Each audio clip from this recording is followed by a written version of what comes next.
Hello students, three dimensional geometry में आज का हमारा फर्स्ट टॉपिक है एंगल बिटवीन टू लाइंस।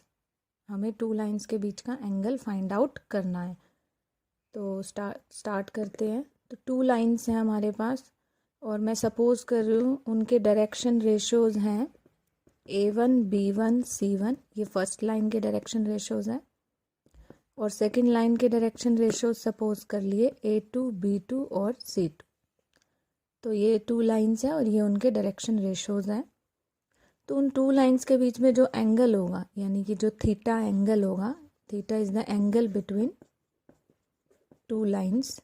तो दो लाइंस के बीच में जो हमें एंगल फाइंड करना है उसके लिए आपका ये फॉर्मूला है cos theta is equal to A1 A2 plus B1 B2 plus C1 C2 by root A1 square plus B1 square plus C1 square into root A2 square plus B2 square plus C2 square. ये आपके पास formula है। ये आपको जो ध्यान रखना है, बार बार use होगा आपका ये formula, angle between two lines. हमें क्या चाहिए होंगे? दोनों लाइंस के direction ratios A1 B1 C1 A2 B2 C2। तो एंगल के लिए क्या फॉर्मूला है? अगर आपको थीटा एंगल फाइंड करना है, एंगल बिटवीन टू लाइंस, तो cos theta is A1 A2 plus B1 B2 plus C1 C2 upon root A1 square B1 square C1 square, इनका सम। ऐसे ही ये आपके पास ये टर्म है। अब बात करते हैं अगर ये दोनों लाइंस परपेंडिकुलर हैं। इफ लाइंस आर परपेंडिकुलर, अगर लाइंस परपेंडिकुलर है तो इन दोनों लाइंस के बीच का एंगल जो थीटा है वो क्या हो जाएगा आपका? 90 डिग्री। थीटा 90 डिग्री होगा अगर लाइंस परपेंडिकुलर है। और आप यहाँ पे कोस 90 लें, थीटा 90 लें, cos 90 that is 0 A1 A2 plus B1 B2 C1 C2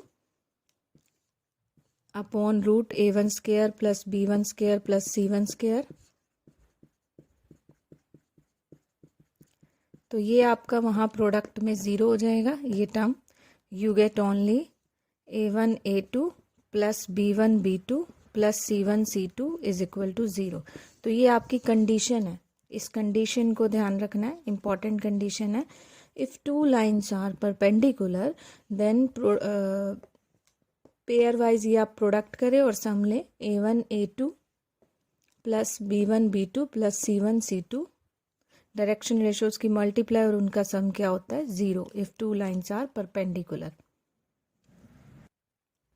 अब बात करते हैं अगर दो लाइंस पैरेलल हो तो क्या कंडीशन होती है? If two lines are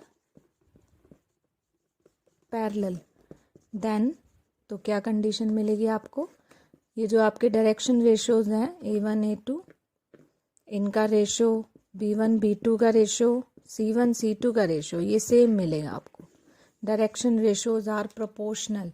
if two lines are parallel then their direction ratios are proportional. A1 A2 B1 B2 C1 C2 these are proportional.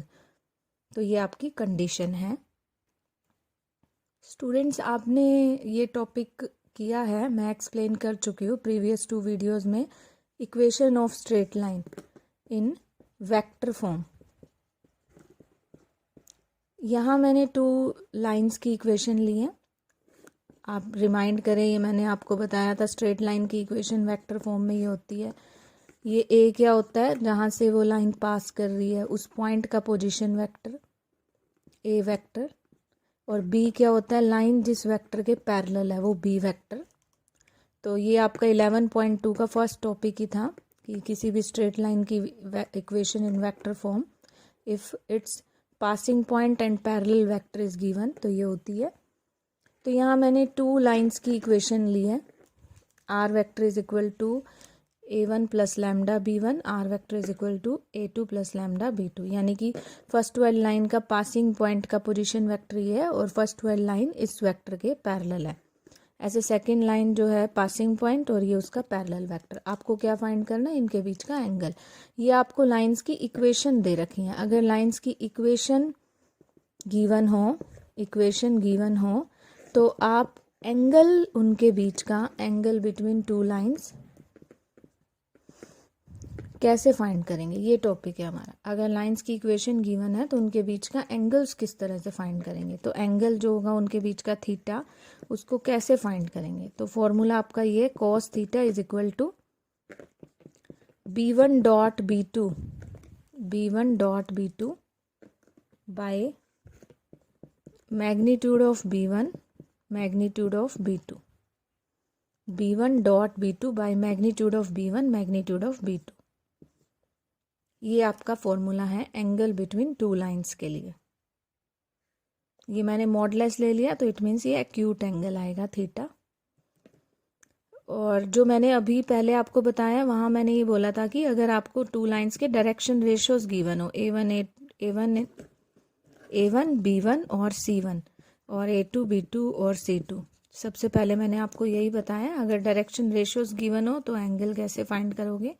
cos theta is equal to A1 A2 plus B1 B2 plus C1 C2, ये formula जो अभी आपको बताया गया है। लेकिन ये अब मैंने आपको बताया अगर लाइंस की इक्वेशन गिवन हो तो वेक्टर फॉर्म में, तो एंगल किस तरह से फाइंड करोगे। cos theta is equal to B1 dot B2 by magnitude of B1 magnitude of B2।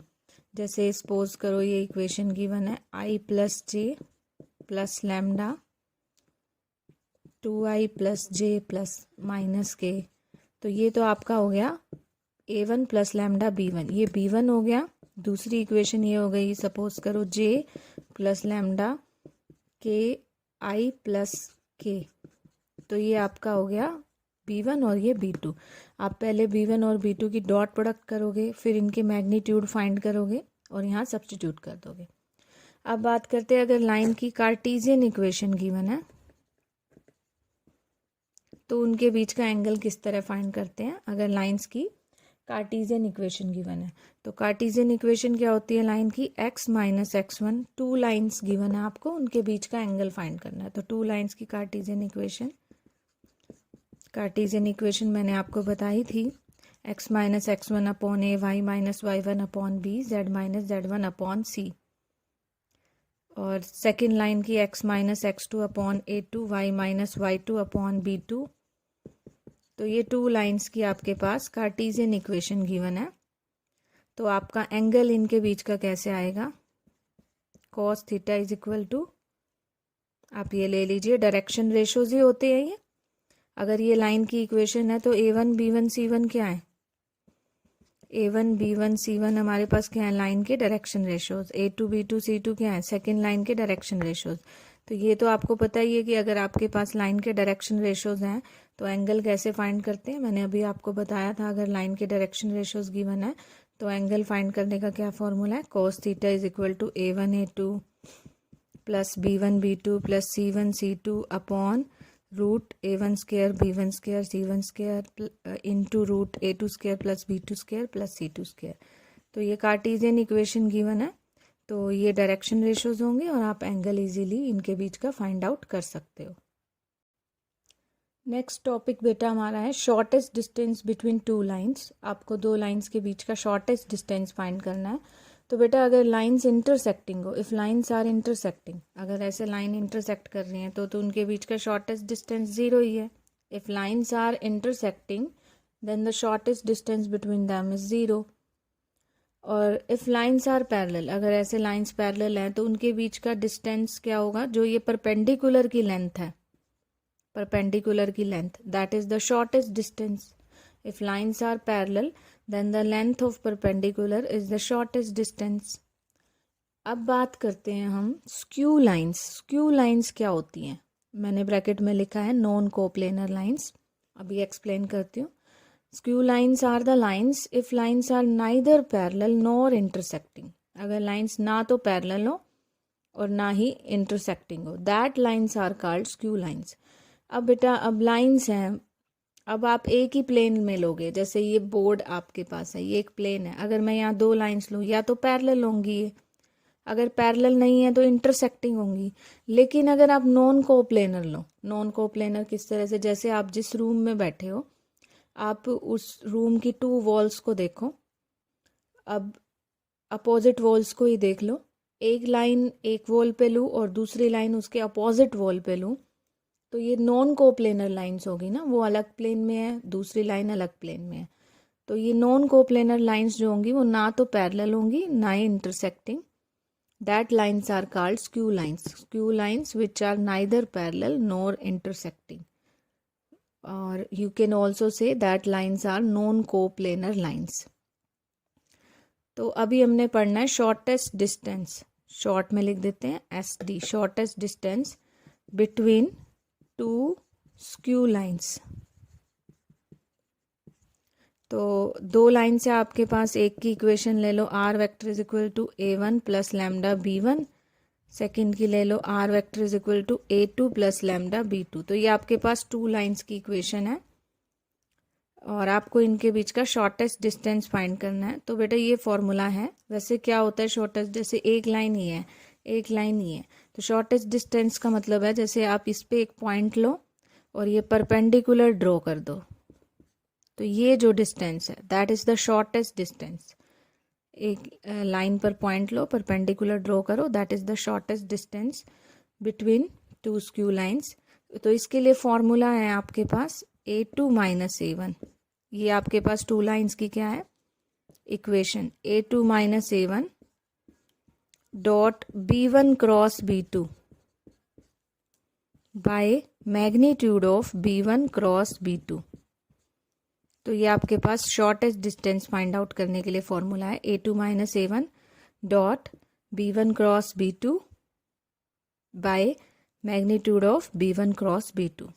तो यानी कि आपके पास जो लाइंस की क्या है इक्वेशन है, आपका ये जो पासिंग पॉइंट है लाइन का, आपको ये माइनस करना है, फिर आपको ये जो लाइंस के जो पैरेलल वेक्टर है B1 B2 इनकी क्रॉस प्रोडक्ट करनी है, फिर यहाँ इन दोनों की डॉट प्रोडक्ट है, ये डॉट प्रोडक्ट है, और अपॉन जो ये B1 क्रॉस B2 है इसका मैग्नीट्यूड लेना है।